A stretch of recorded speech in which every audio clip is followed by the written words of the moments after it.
All right, we're 1 minute after the hour, so I think we'll go ahead and get started to be mindful of everyone's time.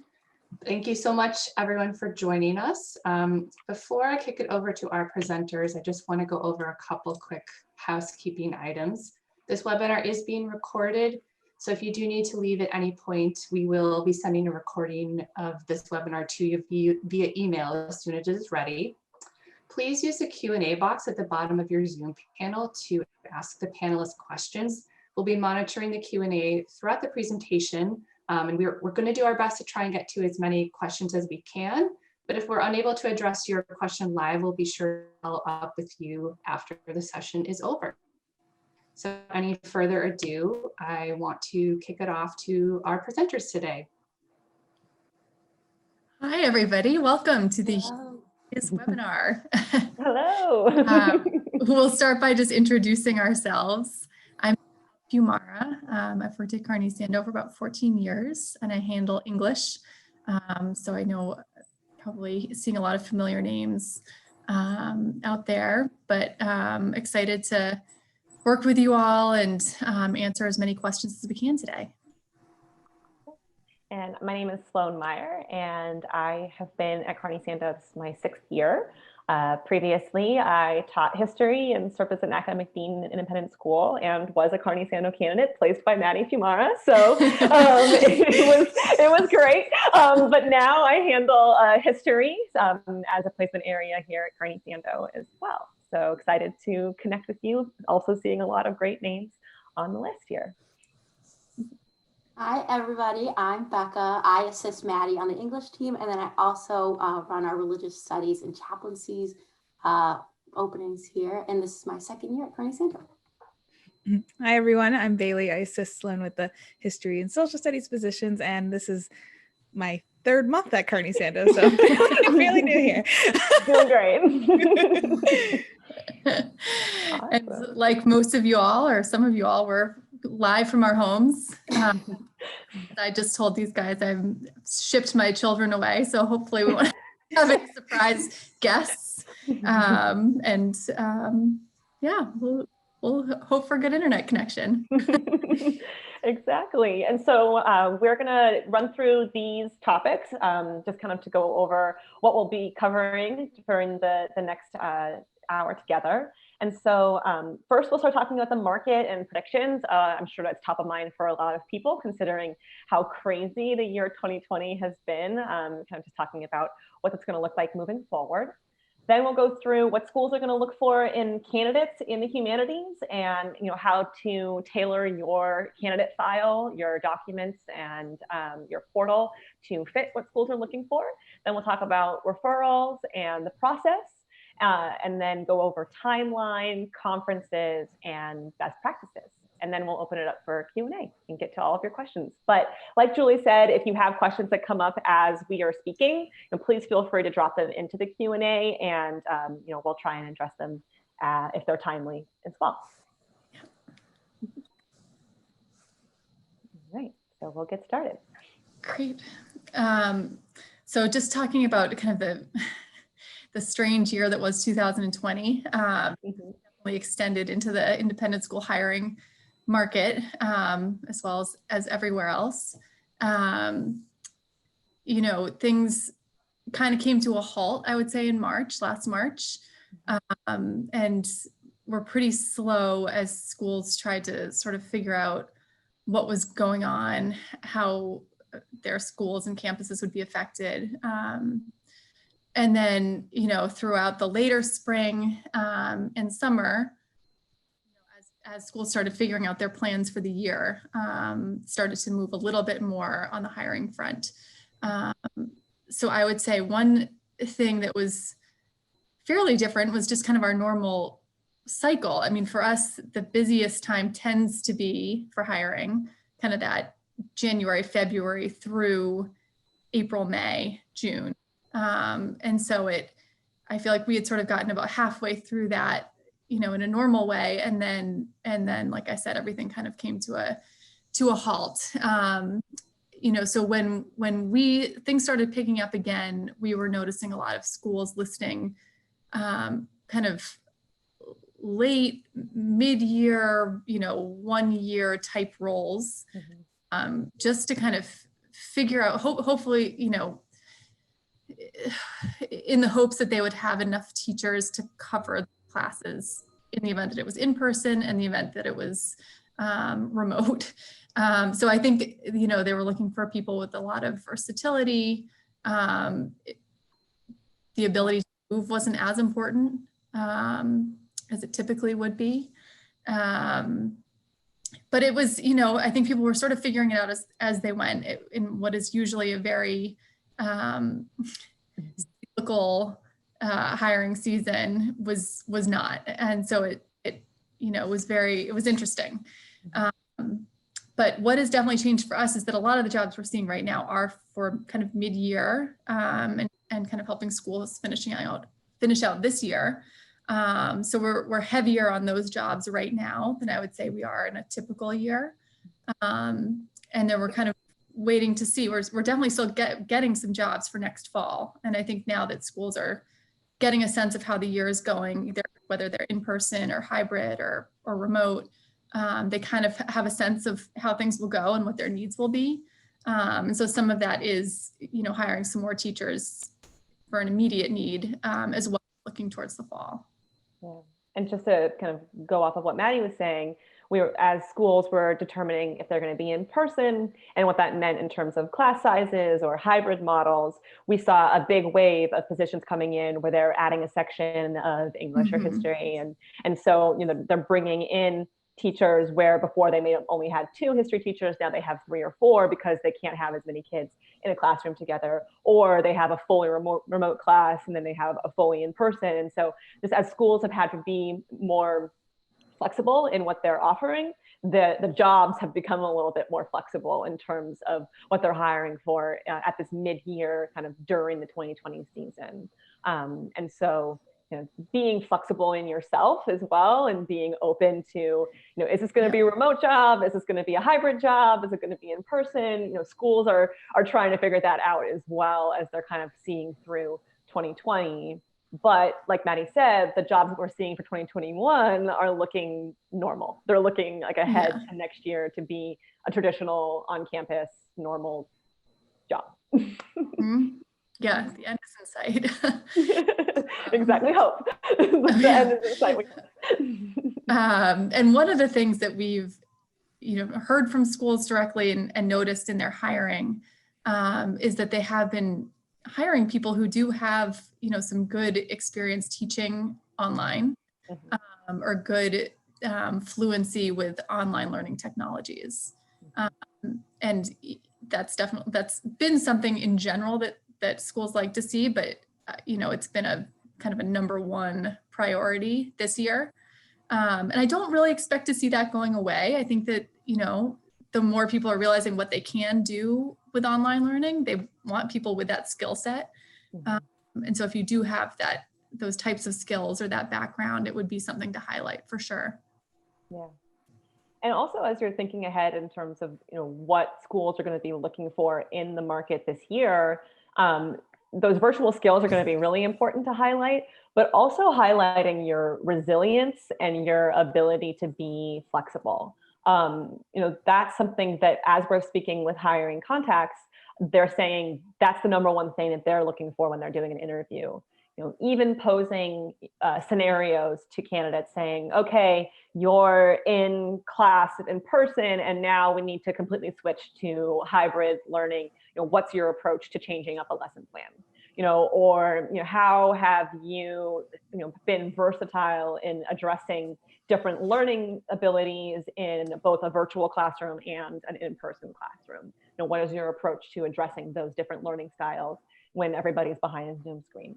So thinking about those things ahead of time as you're preparing for interviews, as you're composing your cover letters and your personal statements, finding ways to highlight what you've been doing in a virtual environment or in the year of 2020, the year of constant pivoting, that's a time to be, thinking about how can you put that best foot forward when communicating to schools, all the different ways you can contribute. We've had a couple questions come up. I'll just read them out since I think they kind of apply to the stuff we've been talking about, which is people wondering if, since there were more, wondering if they had more hires for 2020-21, if the school year, upcoming school year will have fewer jobs because they have a pool of people from this past year. No, I don't think that tends to be the case. These schools get pools of people every year. And so it's, not necessarily more people, it was just for different types of roles. Some of those roles were kind of known to be one-year positions. It might've been that teachers didn't feel comfortable being back on campus. And some schools hired people for one-year interim positions. Other times it was, we know we have this need right now, we'll reassess for next year. There's always movement. Even schools that are like, totally certain no one's going to leave, stuff happens. People do end up moving or having different things come up. Some people might decide they've loved boarding schools and they want to be in a day school. So there's always things that create movement in schools. So just because there were, a number of kind of late breaking hires for this school year, it likely would not impact next year, especially because actually overall there was much less hired this year, or for this year, just because people who had been thinking about moving stayed put, and so those, a lot of those roles that had been expected to open didn't fill, and then they kind of are covering some things. Well, I would say like people also who maybe were on the fence last year and decided to stay put this year, since even though things might still be unsettled, at least we have a better idea of kind of what the world looks like under COVID-19. And so people who maybe were unwilling to move before are like, okay, well now I know what I need to do for protocol and things like that. So now I can make the move, even though we might still be in this pandemic. And we're also seeing people who were like, okay, this is my last year, and this was the straw that broke the camel's back for me. Like, I can't be in the school community anymore. I gotta move. And so that's what we're talking about when we're saying we expect maybe a little bit later movement, is that as we get into February and March, we might hear from candidates saying, okay, now this is the time to make a move. I want to be closer to home. I want to be X, Y, and Z, whatever the reason is. The pandemic is really helping people kind of come to conclusions about what's important in their life and then making that move happen. And one of the interesting things about last year, or as schools were kind of figuring out their hiring in the pandemic, for most of these schools, an on-campus visit and teaching demonstration is a pretty significant part of the process. And they didn't have those last year, or, and in March, really, travel had stopped. They weren't bringing people onto campus. And, it doesn't seem like that's going to change this year. So I think, being comfortable interviewing over over Skype or Zoom or, Google Chat or, whatever it is going to be another important thing to kind of work on for you, in terms of comfort level and, how to look the right way into the camera and still get a sense of a place. I mean, I think, figuring out good questions to ask, almost be even more important now, because you won't be able to get a feel for the campus as easily. Yeah. And really utilizing the online materials the school provides. So many schools now, because of their admissions departments, they've done a really good job with like virtual campus tours and, so many pictures and other things like that. And the school will also work hard to try and give you a sense of the school's community, even though you're virtually interacting. And so trying to just be prepared with those questions and things like that. And you can always come to us, if you're getting ready for a campus visit virtually, you can always come to us, for assistance with that. And somebody said in the Q&A as well, how do you go about highlighting those online skills, or how do you showcase your virtual acumen when you're, just on your resume or things like that? We have a really nice section in the Carney Sandoe profile that says online materials. and you can post as many links and things there as possible. And so if you have a website, if you have, recordings of yourself virtually teaching, or just recordings of yourself, not even in front of your classroom, but just you're giving a lesson plan, those are ways that you can link to virtual abilities there. Also recording the 2-minute video that we offer through Carney Sandoe, just to give a virtual introduction to yourself and have people see you in action. That's a great way as well. And then, having a section of your resume that, is skills or something like that, and highlighting all of the different educational virtual platforms that you're comfortable with. And I understand it can be a challenge to balance, tactical skills and virtual skills, but, picking 3 or 5 or, however many you're comfortable with to put them there. We also have a section on the portal that's called Modalities. And so you can rank those as well. Technical know-hows that you know how to use, like Edmodo or Zoom or Skype, you can go through and rank your abilities there as well. And that all showcases to schools. Mm-hmm. And you can also tell us too. I mean, with you, we like to hear about it, and it's stuff that we can help highlight to schools as well. I've also seen some really good personal statements where people have talked about having to transition to, teaching over the computer, and how they did that, and how they use new technologies or some that they had been familiar with. It's a pretty interesting thing to write about and expand on, and definitely gives you a chance to kind of show, some interesting things that you've been able to do. We had a really great question in the chat that I want to just point out. It says a question about, were schools doing virtual hiring, schools doing virtual hiring tend to ask for virtual teaching demonstrations, or do they just do the interviews only? I would say I've heard case by case. Some schools will have you do a virtual demo lesson, and then some schools will just have you do many different interviews and not do a virtual lesson. So it's kind of case by case. I don't know, Maddie, if you've heard other things. Yeah, I've heard the same. I think schools or hiring contacts like to see you teach somehow. And, I think that's kind of the hardest part about this, is that that's such, so critical to the hiring process. So whether that's, teaching their students on campus, virtually, or it's a recording of you teaching your own students virtually or showing what you've done. I've heard both, and I've heard schools just, kind of foregoing that piece of it this year. So it'll, I would say, be kind of ready for anything. You'll know as you're in the process what they're expecting. They're not going to drop it on you. They would give you plenty of time to prep and make sure that you're kind of ready to go. It's not something that they would kind of spring on you when you're in the interview. You will know what they're looking for. Yeah, definitely. And some schools have even, in foregoing the virtual teaching demonstration, they'll ask you to provide a lesson plan, a fully developed lesson plan for a general topic, and just kind of walk them through that lesson plan.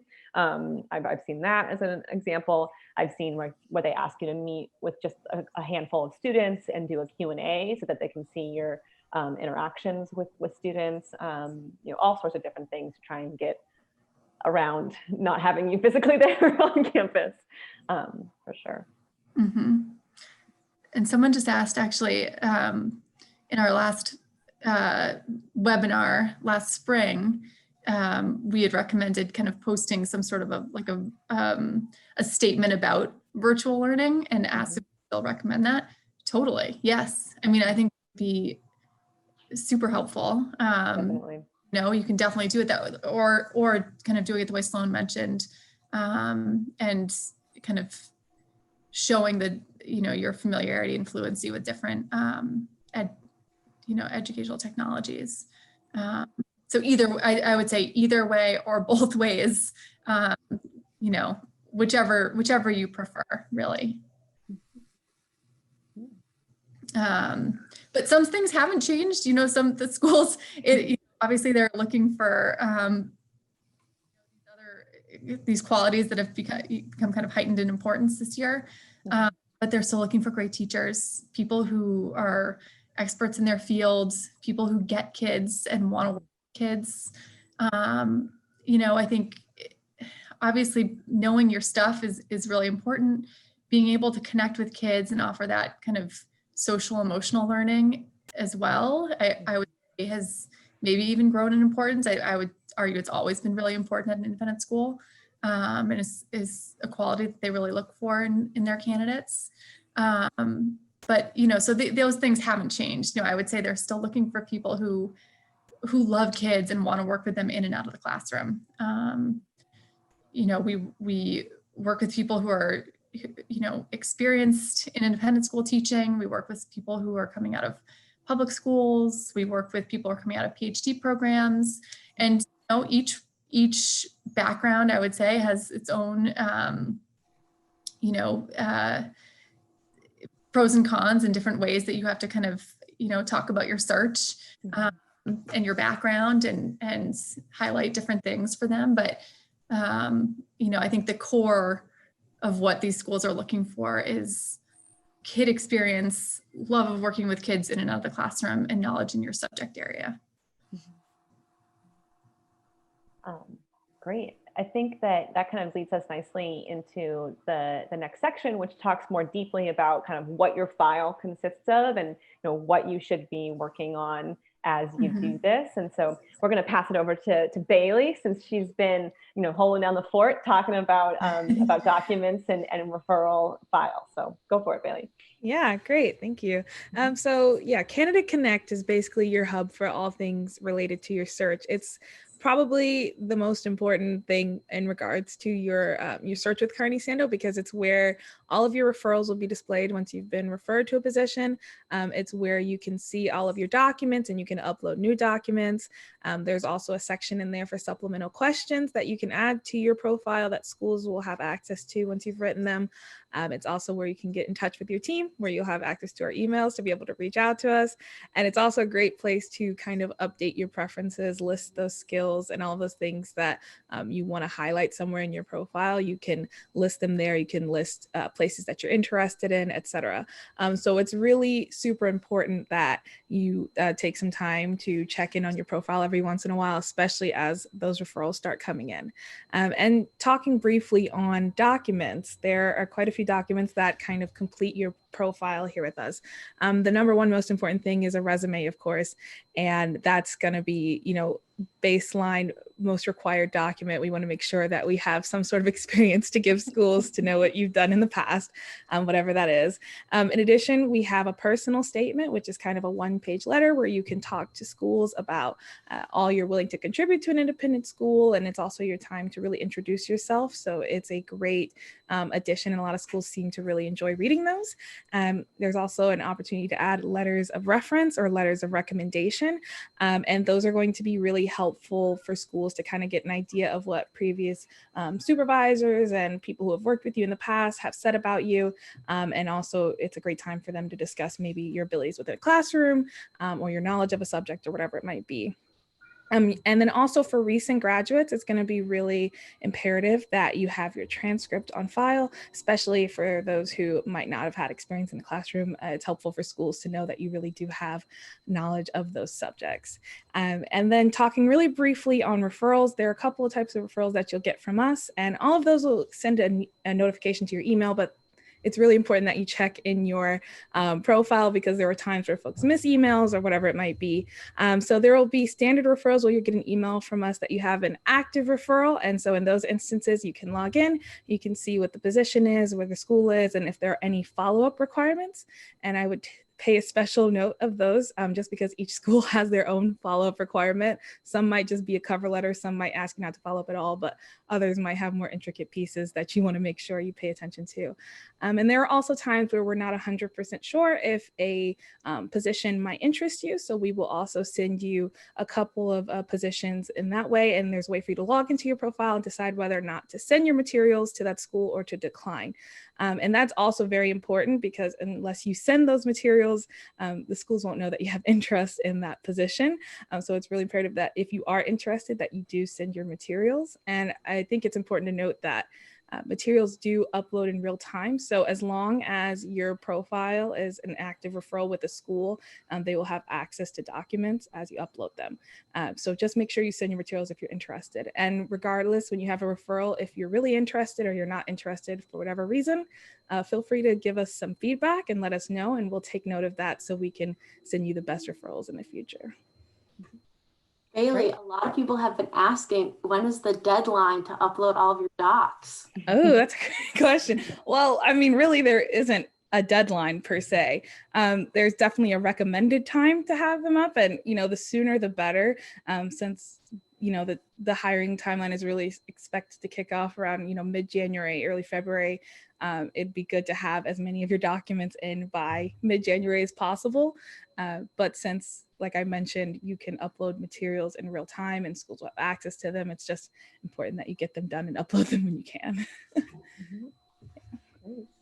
And one thing I would say is, being really cognizant of how the school wants you to get in touch with them and follow up is really important. And it will differ a lot of times from what a school will put on their public website. And so Bailey highlighted, it's really important to log in and look in the portal and see how they've indicated they want Carney Sandoe candidates to follow up, because it just might be different than what you're seeing out there on the web. And so some schools don't require, oh my gosh, sorry, my cat just fell from the ceiling. Oh my God. Oh my God. I'm so sorry. He's okay. Hopefully everyone's okay. I'm so sorry. He was climbing up above and he just fell down. Okay, anyway, sorry. A school might say that they want you to not follow up, but on their own website, they might have a long list of things that they need you to send in. Because you've already done that in your candidate profile, you already have your resume, your personal statement, all of your letters of recommendation, they don't need anything else from you. And so if it says like, please do not follow up with the school, it really means don't follow up with the school. And a lot Oftentimes of schools will say that just because they aren't able to get back to everybody and they want to and don't want to be rude. So yeah. If they're saying not to follow up, it just means they'll reach out to you if and when they're kind of moving forward, and we'll let you know if anything else is needed. And There's you can also also a way always on let your us know if you're interested too, and then we can pass along extra interest if that's something that you want to highlight, but you don't need to like send another cover letter or anything like that. Sorry to cut you off there, Maddie. Sloane, we have an important question. Yeah. How is Oh, thank you. My cat seems to be fine. Yes, I've just looked at him and he is walking around, so all is well. Thank you. I'm sorry that I could not keep my reaction, but he literally fell like 6 feet. So he's alive. We're good. I was going to say about CandidateConnect, there's also a way for you to view your profile, how a school sees it, which I think is really good. I think sometimes it can be a little nerve-wracking to post all this stuff and just kind of like keep your fingers crossed that it looks right. And it looks the way you want it to look. So I would highly recommend when you log into CandidateConnect, if you've been updating your materials, adding some letters of recommendation or anything like that, just to click on the button. I can't remember what the exact wording is, Sloane, you might know, but it's like view has how schools see me. Yeah, it should be right on the kind of the front page, and it's I think super helpful and worth doing. Just you might notice something that looks off or whatever. And it just shows you a snapshot of your online profile. And so it won't show you like exactly how your documents are going to look, but it'll show you like the general profile with all of like the teaching modalities and sports and things like that. But don't get upset if like you're like, oh, all of my documents aren't in the special order. That's not how it's going to look like on the school site. It's just showing you the online format, how your profile is going to look. Just a clarification there. Because sometimes people look and they're like, my documents look horrible. I'm like, it won't look like that. Oh, yeah. Another great question we got in was that if you are searching kind of on your own and you see a position that interests you, but it hasn't been sent as a referral, what process should we follow from there? That's a great question. Generally, we say, ask us if you see something that we haven't, that's listed online and you haven't seen it come from us. Just email us or call or whatever, and we can let you know if we're working on it. We can let you know. Sometimes schools will list things. So sometimes what happens is that schools will list things with us early, confidentially, meaning that we've sent your materials somewhere, but we haven't notified you of that yet. You know, often that's just because it hasn't been made public in the community yet.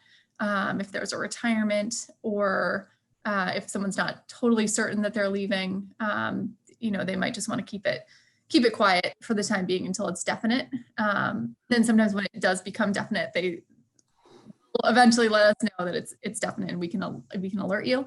But sometimes there, you know, there will be cases where we have already sent your materials, and you just didn't get notified for that reason. But let us know, and we can, you know, we'll respond pretty quickly if we're working on it and can send it your way. And if not, we'll just tell you to apply on your own.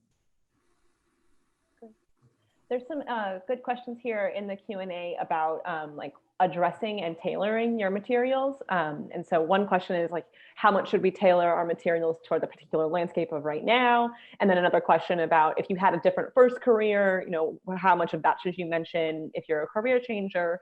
And I think, you know, it's really up to you. I would say in terms of like tailoring your documents for like the moment of 2020, I think, you know, what we mentioned earlier, finding a way to weave in versatility and your work in a virtual environment is a really good idea. If you want to make it a whole separate statement, you can upload a document as other, and that can be like a virtual teaching statement that addresses it, you know, particularly while leaving your personal statement intact to talk about like your own teaching philosophy and your own personal narrative.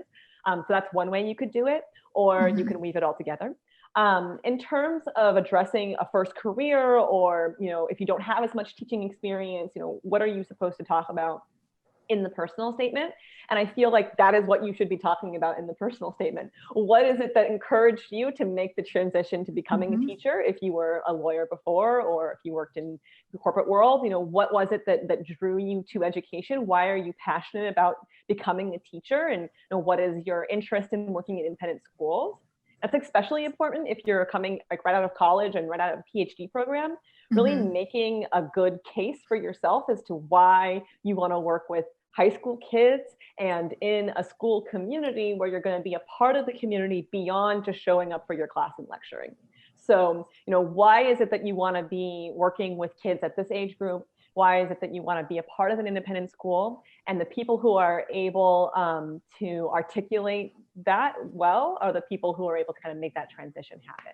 And so I say, you know, definitely talk about your former career if it helps you get to the point of teaching, but you don't want to spend the whole personal statement, you know, talking about your time as a lawyer if what you want to be doing is teaching. So, you know, get there eventually. I've seen, I think, a couple questions about reference letters and dates, and whether if you have reference letters from a couple years ago, whether those are still fine. Yes. You know, I think it's nice if you have a kind of a mix, like if you've worked somewhere else, you know, 5 years ago, and you have a couple letters from that time, I think that those are still great. And if you have some that are more recent, add those in as well. So I think having you know, a little bit of both is probably best. If you've searched and you got letters, you know, a year or 2 years ago, I don't think you need to get new letters just to have an updated date. I would make sure that you have current contact information for those letter writers on your reference list, so that way, if a hiring contact does want to reach out to them at some point in the process, they are able to get through quickly and easily. There's also a question about the difference between endorsements and references. Endorsements come up on your profile almost like a LinkedIn referral, like reference. And so it's like a little blurb, like 1 to 2, 3 sentences saying like, oh, Becca is a fantastic candidate. Like she'll be a wonderful English teacher because she can also coach diving, you know, whatever. If a person will write something for you to endorse your candidacy, and it comes up right on your profile. It's different from a reference because a reference is a full professional letter of reference. And it's a part of your dossier of documents, whereas the endorsement is just a quick blurb recommending you in general. We just got a really good question. In addition to digital literacy and SEL, can you talk about including DEI and social justice experience in your resume and profile? It's a great question, because it's definitely something that schools are looking for. So yes, if you have experience in the, you know, with DEI, social justice, make sure that that's on your resume for sure. Even if you're not sure if it's, you know, totally applicable to independent schools, put it on there. You know, I think, you know, there's obviously ways to be involved, so many different ways to be involved in that type of work. And, you know, even if it's not as part of a kind of a, on a committee or anything like that, you know, if you are an English teacher and you've worked to diversify the types of literary works that are included in your school's curriculum, talk about that, show that. You know, there are a lot of different ways to do this work, and schools need people who have done it in a lot of different ways. And also you can do what I said about the virtual statement. You can also post a separate diversity, equity, and inclusion statement or statement on social justice. If that's something that you have developed through your own work. I know a lot of university applications require you now to submit a diversity statement along with your personal statement. So if you already have that written, that's wonderful, and you can upload it as another document. Or you can do, as Maddie said, and integrate it into your personal statement if it's something that you've done through your own practice, you know, whether it's English or history, you've worked to diversify your curriculum, you know, talk about that and the way that you've been involved inside the classroom. Oh, someone had an endorsements question. Does someone need a Carney Sandoe account to endorse us? No. It's all done. You just send them the endorsement link, basically. And they'll get a form to submit, and when they hit submit, it shows up in your materials. Yeah. Great. I would say there's a length question in terms of any of your statements. Personal statement should be 1 to 2 pages, and the other statements should be, you know, similar or shorter. So about a page long for those statements. You know, trying not to go overboard. You know, you don't have to compose a novel about all this. Just a couple pages is totally fine. So I would just say, like, maybe it would be helpful to hear what a typical cycle would look like in terms of the timing and year. You know, it's going to be different this year, but it seems we're getting, I think, a good amount of questions about that, like when interviews happen and what you can expect in terms of timing.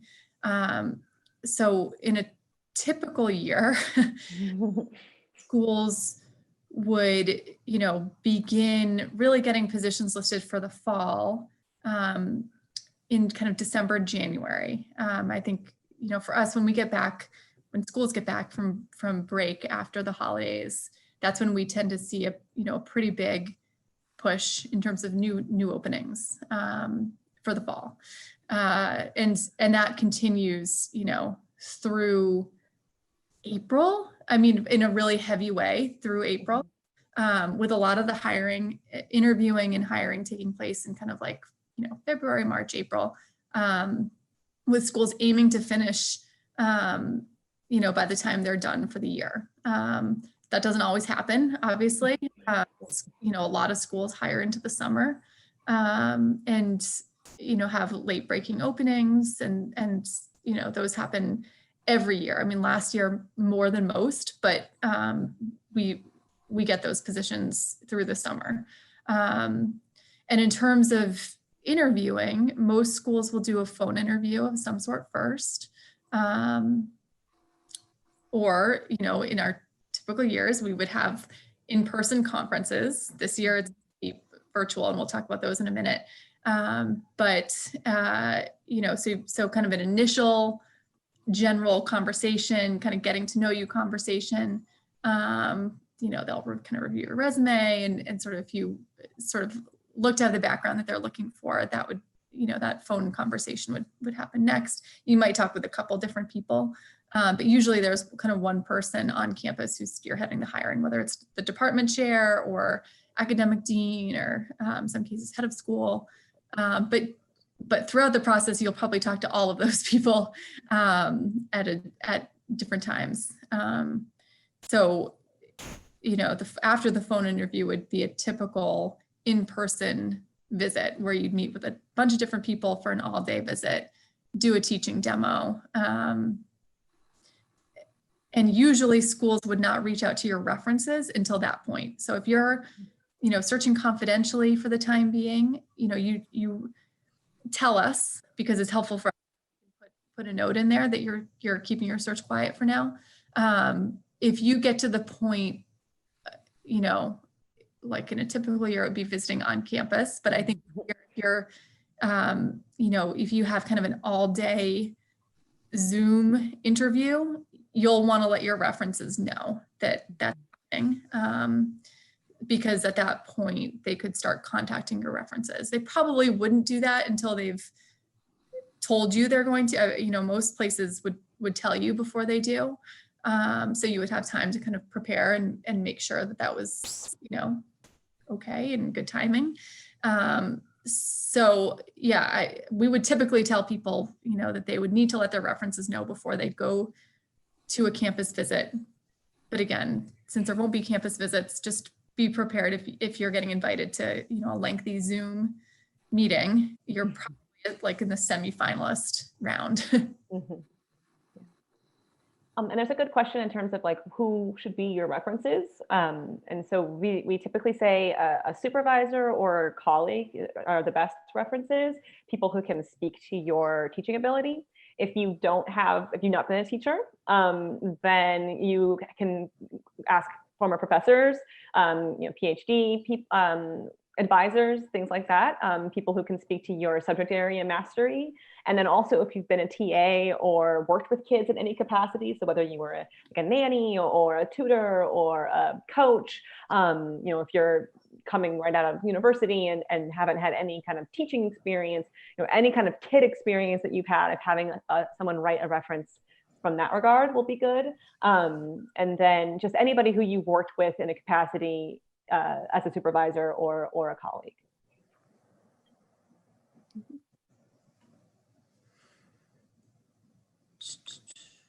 There's a question, should you be in contact with your subject-specific representative as you go through the process with a specific school? Yes.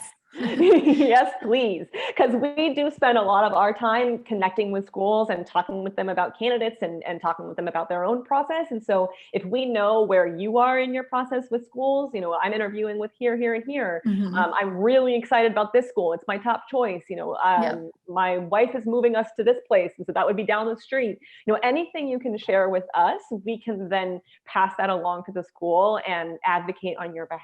And so the more in contact you are with us, you know, the more updates you share either through email or there's a handy dandy notes section next to each referral in CandidateConnect. So you can just add the note right there and it gets emailed to us as well. And so, you know, those are all ways that you can keep in contact with us.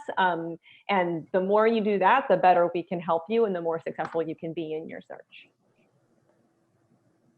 So yes, the answer is yes.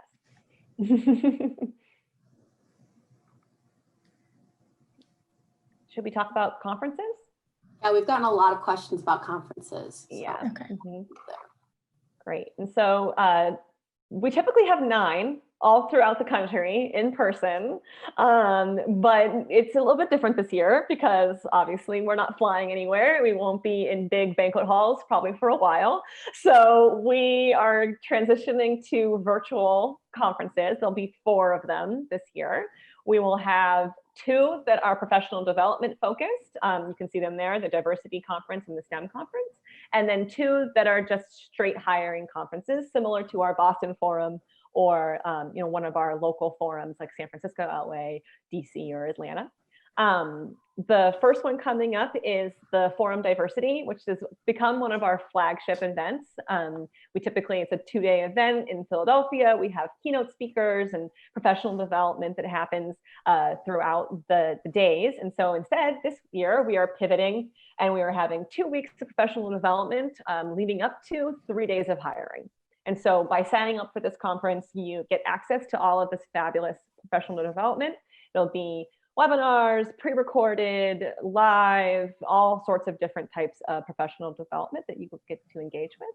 And then also have your materials be visible for all of the schools that are signed up. And they have the ability to then sign up for 30-minute scheduled interviews with you that'll be conducted on the virtual platform of their choice. So Zoom, Skype, WhatsApp, Google Chat, they will all put it there. You'll know what you're doing and you'll just meet with them that way. We tend to refer to them as hiring conferences, but it's not like you typically not get hired at a conference. Yeah. Usually it's when we say that we just mean interviewing, like part of the hiring process. And so, you know, some of the, I don't know if anyone has taught internationally, but some of the international conferences are like you get hired on the spot. These are not really like that. These are kind of that sort of intro conversation where you might be talking to one or two people, sometimes a little bit, you know, more than that, but you know, just kind of talking about your resume, hearing a little bit about the school, asking questions. It's kind of like that first round phone interview, Yeah. but face to face. Well, they used to be person to person, but now it'll be face to face over Zoom. And so it's kind of like that first or second round interview that'll then propel you for a second, more formal, semi-formal interview around there. And so someone just asked what the diversity forum diversity is about, and why it's titled this. Is because the professional development is around diversity, equity, and inclusion work. Like we mentioned earlier, these are skills and you know, competencies that schools are really looking for among their faculty and staff. And so we started this conference, gosh, is this the fourth? I think this is the fifth year. It's more, year? yeah. And like Sloane said, we've had some really wonderful keynote speakers. So it's, you know, even if you don't have a ton of experience under your belt, this would be a way to get some, to start some speakers and, you know, understanding some of the conversations that are happening around these, you know, around these topics. And it's open to everybody. So someone asked in the chat, like, do you have to be interested in becoming a DEI director in order to attend? That's not the case. It's open to everybody who is interested in these topics. And so, you know, all are welcome to attend. And also it's important to think about the conferences overall. The same schools don't come to every conference. So you can sign up for multiple different conferences if you'd like. And typically we release the special conference portal, which we call the conference module, about a week or two before the conference itself. And so if you've signed up now for any of the conferences, you'll see that you're accepted for the conference, but that there's nothing for you to do yet. There's no interview schedule. There's nothing for you to schedule yet. But a week or two before the event, you will receive an email from our conference team giving you access to the portal for that conference. And then at that point, you'll be able to outreach to schools, but it is up to the schools to schedule with you. So you can't schedule interviews with them, but you can reach out to them and express interest in interviewing. And then the schools themselves will book time for you. And because they are virtual, we've elongated the time. So they tend to run much longer because it will address time zone issues. And so we in no way expect you to be available from 7:30 in the morning until 8:30 at night. Like, that's a really long time. So you're able to go in and kind of set your availability in terms of the timing that you would be free. So that's all done. And I would say, you know, don't get discouraged if it's not as busy as you hope it will be. You know, I think, especially for humanities, I think that, you know, a lot of schools tend to, at these conferences, sort of prioritize positions that might be a little harder for them to fill, which is usually math, science, Spanish. And so, you know, if you reach out to a school or you have a referral to a school from us and they haven't scheduled an interview with you, it doesn't mean they're not interested in you as a candidate.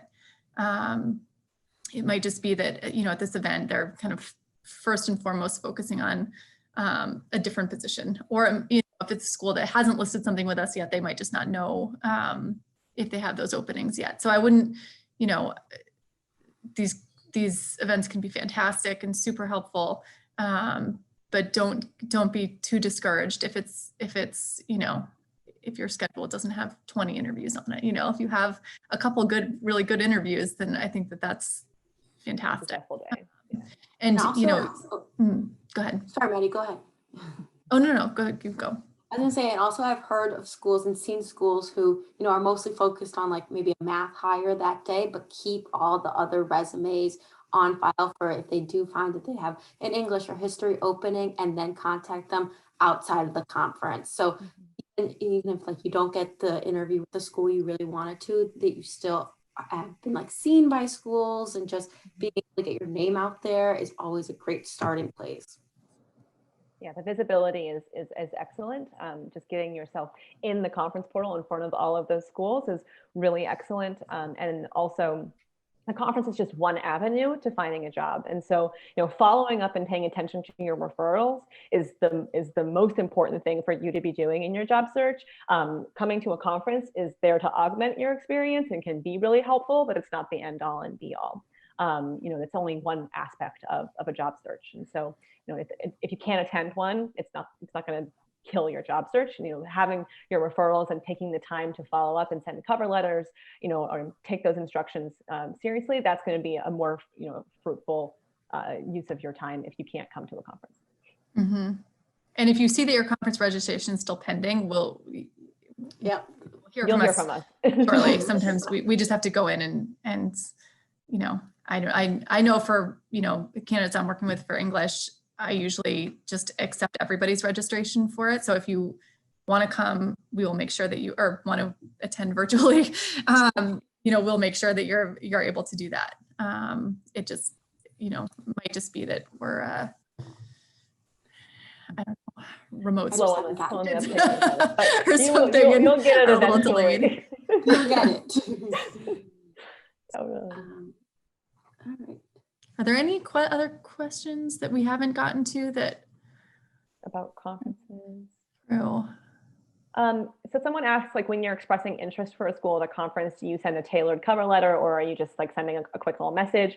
It's a quick message. There's actually a message, there's a character limit. It's supposed to just be a quick, I'm interested in meeting with you for X, Y, and Z reasons, let me know. And if you go over the character limit, or if you spam all of the schools, meaning you send the same copied and paste email to every single school, it'll block those emails from going through. So you do have to kind of be a little bit more tailored in your approach, because it is supposed to just be really schools that you're interested in talking to, not oh, there's 400 schools attending this conference, I want to talk to all of them, I'm going to spam them all with, hi, I'm interested. It should be these are schools that I've done research on, that I have referrals at, that I really am interested in talking to. Mm-hmm. And so sending them a quick 4 sentences is what we recommend, not a full cover letter. One question I've seen a couple times, I was just scrolling back through the Q&A, not about conferences, but just generally, is kind of experience level in this process. We work with people who have all different, so we work with people who are coming right out of college. We work with people who have, maybe 5-10 years of experience. We work with people who've taught for 30 or 40 years. And schools have a need for all of those people within their communities. And it might, usually we'll try not to send you somewhere if we know for certain that a school is, looking for someone right out of college, or looking for a, kind of a veteran teacher to anchor a department. We are typically talking to schools kind of at the outset of the search and then throughout the process, and trying to get a really good sense of what they're looking for and what their needs are for each specific position. So, the hope is that we wouldn't be referring you to something that you wouldn't be a fit for, in terms of what you're looking for and what the school's looking for. But we do get, schools that have all of those needs. Sometimes it depends on what the department itself looks like. If, an English department has 4 or 5 really experienced teachers, they might say, well, we've got a ton of experience here. We could take on someone without much experience, or is coming right out of college. Or they might say, we have a lot of people in that kind of 3 to 5 year range. We'd really like someone who can kind of anchor a department with experience. And so it's so dependent on the individual school, the department, the year, what they know of, or openings in terms of who's leaving. Hopefully that answers those questions. Well, and I also would say, a lot of times I hear from candidates, oh, I saw that you referred me to this, but because of this one line in the job description, I don't think I'm a good fit for it. And I would say, don't be so hard on yourself. If we're sending you to the job, it's because we think that you'll be a good fit. And so sometimes job descriptions can read very granular, and you shouldn't take yourself out of the running just because of one thing that doesn't fit. If, overall, if we've sent it to you, it's because we think you're going to be a good fit for that position. And so you should, go after it if it's a school that's interesting to you, and let the school be the one to decide if they want to follow up with you, rather than keep yourself out of the conversation completely. And so, a lot of candidates will come back to me and be like, well, I don't know about X, Y, and Z in the job description. And we'll have a conversation saying, I think you can do that. And I think, judging by your experience, you can fill for that in other ways. And so, don't take yourself out of the conversation by second guessing your own experience. If we've sent you the referral, it typically is because we feel you would be a good fit. And so you can let the school kind of decide. And if it's something that's interesting to you, just take the next step with the cover letter. Mm-hmm. And if you teach more than one subject or looking for kind of a combo role, we see a lot of those as well. And schools, obviously, the more you can teach, that's great. A lot of schools might have a need for someone who can teach, 3 sections of English and 1 of history or whatever, or it might be a kind of an integrated humanities department where they're looking for someone with both types of with both subjects in their background. So we tend to work together. It's one of the reasons why we're kind of all together as a team. We work together really closely on a lot of these searches. So we can, be in touch with us if you have questions about specific jobs or want to see. And that goes for like all subjects as well. So like if you are a history teacher, but you also are fluent in Spanish and want to see language jobs, you won't just be working with me. You'll see other positions as well. We're never going to pigeonhole you into one particular thing.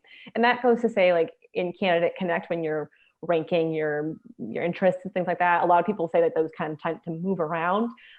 If the number is in there somewhere, you're being seen for those jobs. So the ranking doesn't really matter on CandidateConnect. It's more who's going to be your main contact, and then you'll be seen for all of those things that you've indicated as interests. And so you don't have to worry so much about the way that those are formatted in CandidateConnect. You'll be seen for those jobs by all of us at Carney.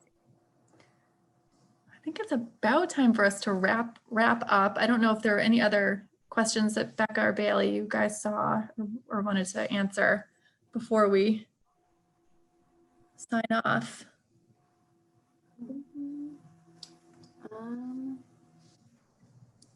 Yeah, I think this is a good place to stop. If there is like a lingering question that we didn't get to, feel free to send it to us, and we'll be sure to answer any questions that you have that we didn't get to. And I would say, if you haven't seen a ton of referrals yet, it's still early. So, Yes. We mentioned earlier, I don't know, maybe some people have joined later in the process, but I've seen a couple questions come in, like when do referrals really start to pick up? And really it's going to be after the winter break is when we typically see things take off full speed. So what we've seen, like Maddie mentioned, what we've seen already is just kind of lingering 2020 mid-year jobs and really early starting 2021 jobs. And so, things will pick up as we come back from the holiday. Moving into later January, February, March, the referral count will go much up higher. Sorry. It's the end of the day. But so don't worry if you haven't seen a lot yet. It's still early. It's perfect time to work on your file and get all of your documents in order. If you have some break time, and we're always here to help answer any questions. Well, thank you so much, and we'll your kids here. we'll be in touch as the searches continue. Thank you. Yeah. Thank you. Thanks, everyone.